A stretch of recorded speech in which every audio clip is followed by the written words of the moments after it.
Welcome to Uma's home. இன்றைக்கும் வீட்டுக்கு தேவையான டிப்ஸ் வீடியோவோட தாங்க வந்திருக்கேன். இந்த வீடியோவை லாஸ்ட் வரைக்கும் ஸ்கிப் பண்ணாமல் பாருங்கள். நான் டிப்ஸு மெயினாக சொன்னதை விட சின்ன நிறைய டிப்ஸும் உங்களுக்கு சொல்லியிருக்கேன். என் சேனலை நீங்கள் இப்போ தான் ஃபஸ்ட் டைம் பார்க்குறீங்கன்னா சப்ஸ்கிரைப் பண்ணிக்கிட்டு பக்கத்துலேயே பெல் ஐக்கான் வரும், அதையும் கிளிக் பண்ணி ஆளுங்கிற ஆப்ஷன் கொடுத்துக்கோங்க. இப்போ ஃபஸ்ட்டு டிப் என்னென்னு பார்த்தோன்னா, நம்மக்கிட்ட நிறைய பேக்ஸ் இருக்கும். ஸ்கூல் பேகு, ஹேண்ட் பேக் இதெல்லாம் வச்சுருப்போம். நிறைய லாஃப்ட் மேலே அங்கே நிறையா இருக்கும்போது ஸ்டோர் பண்ணிட்டோம்னா அந்த மழை காலத்தில் இந்த மாதிரி ஃபங்கஸ் வந்துடும். சம்டைம் பேக் எடுத்து வச்சுட்டு பசங்க எனக்கு நாளைக்கே இதை கொண்டு போகணும் அப்படின்னு கேட்பாங்க. அந்த இதுக்கு வந்து ஈஸியாகவே நீங்கள் இதை மிஷின்லேயே வாஷ் பண்ணிக்கலாம்.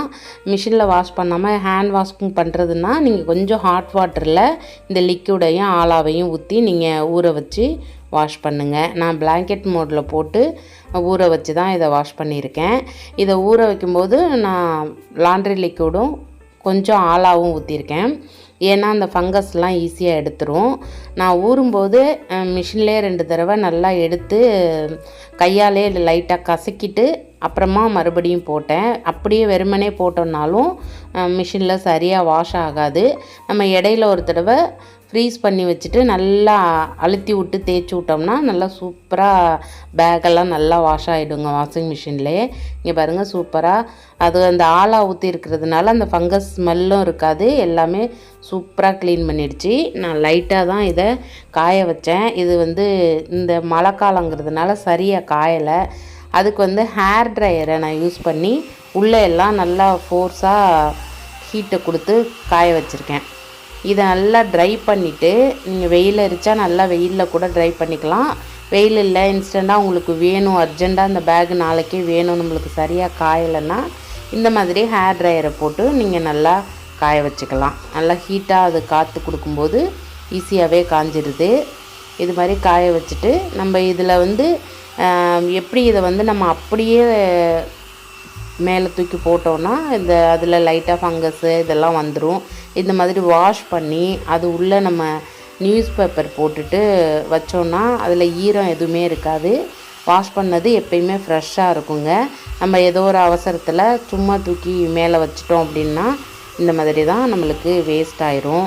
நீங்கள் நல்லா வாஷ் பண்ணிவிட்டு இந்த மாதிரி ட்ரை பண்ணிவிட்டு அது உள்ளே வந்து நியூஸ் பேப்பரு, அப்புறம் அந்த சிலிக்கான் பேடு நிறையா மருந்து டப்பாலெல்லாம் இருக்கும். அப்புறம் நம்மளுக்கு புதுசாக வாங்குகிற பேகு, வாட்டர் பாட்டில் இதில் எல்லாத்துலேயுமே இந்த சிலிக்கான் போட்டு கொடுப்பாங்க.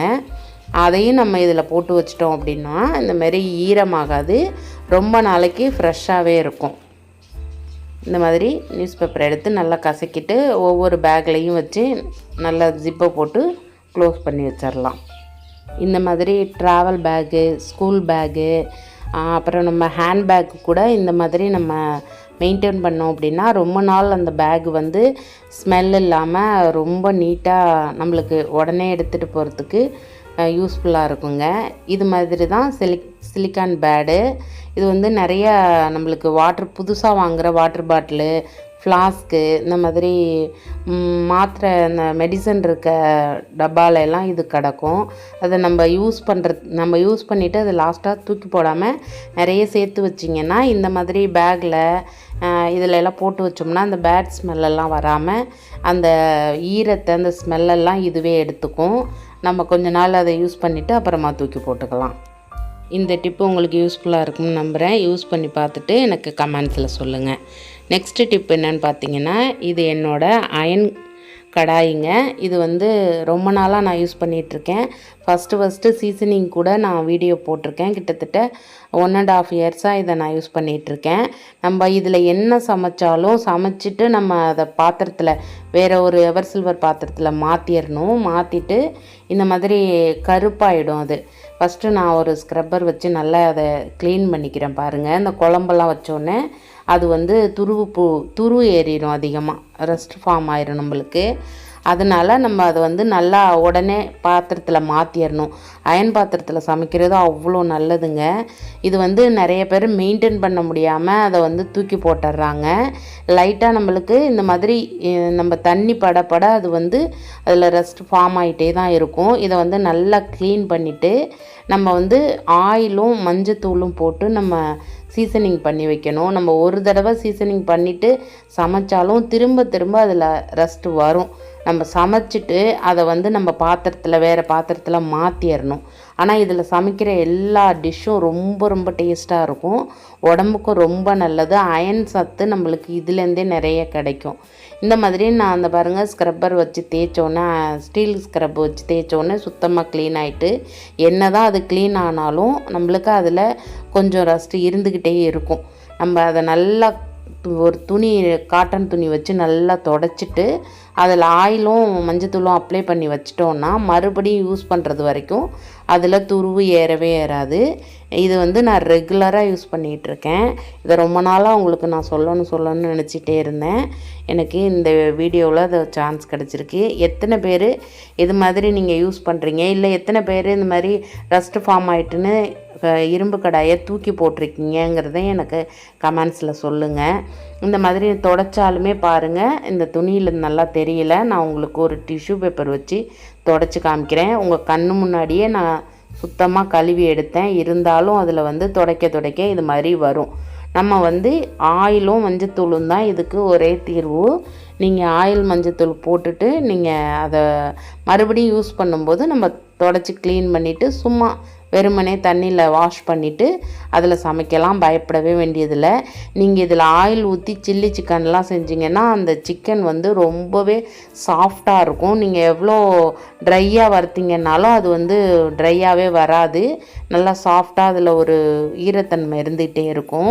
நான் சின்ன வயசில் இருக்கும்போதெல்லாம் என் பாட்டி, அம்மா, என் மாமியார் எல்லாருமே பார்த்திங்கன்னா அயன் பாத்திரம் நிறைய யூஸ் பண்ணாங்க. தோசைக்கல், இந்த மாதிரி வடை சட்டி, இதெல்லாம் பார்த்திங்கன்னா இதில் தான் அவங்க ஆயில் ஊற்றி பலகாரம்லாம் செய்வாங்க. ரொம்ப டேஸ்ட்டாக இருக்கும், உடம்புக்கும் ரொம்ப ஹெல்த்தியாக இருந்துச்சு. இப்போ தான் நிறைய நம்ம நான்ஸ்டிக் பாத்திரம், அலுமினிய பாத்திரம்னு ஈஸியாக இருக்குது செய்கிறதுக்குன்னு சொல்லிட்டு நம்ம மாறிட்டுருக்கோம். நீங்கள் இந்த மாதிரி அயன் பாத்திரத்தை சீசனிங் பண்ணி யூஸ் பண்ணி பாருங்கள்.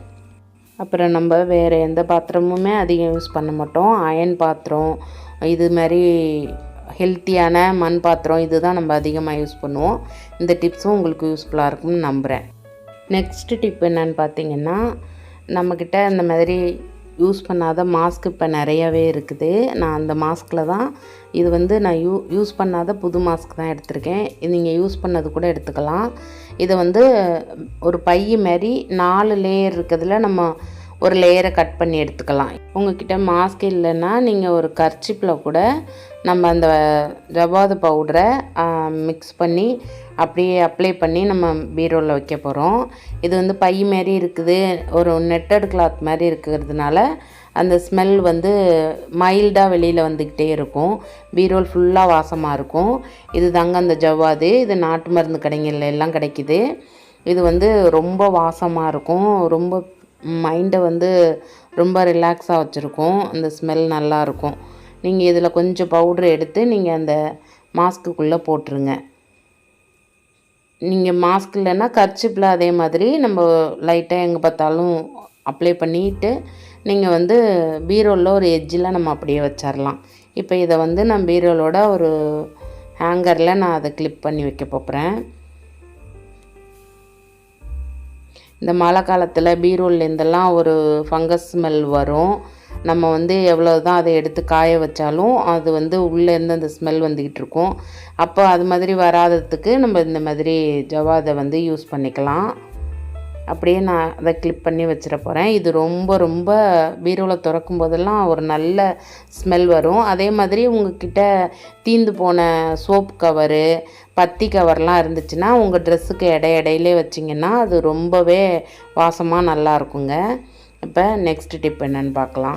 இது பார்த்திங்கன்னா நான் சின்ன ஒரு பித்தளை அகல் எடுத்திருக்கேன். அதில் 3 கிராம்பு, 2 ஏலக்காய், ஒரு 2 துண்டு பச்சை கற்பூரம். இதுவும் எதுக்குன்னாக்கா இந்த பூஜை ரூமில் நான் வைக்க போகிறேன். இது வைக்கிறதால பார்த்திங்கன்னா நல்ல பாசிட்டிவ் வைப்ரேஷன் இருக்குங்க அந்த ஸ்மெல்லுக்கு நம்மளுக்கு. இதை நீங்கள் பீரோவோட லாக்கர்லேயும் வைக்கலாம். ரொம்ப ரொம்ப நல்லாயிருக்கும்.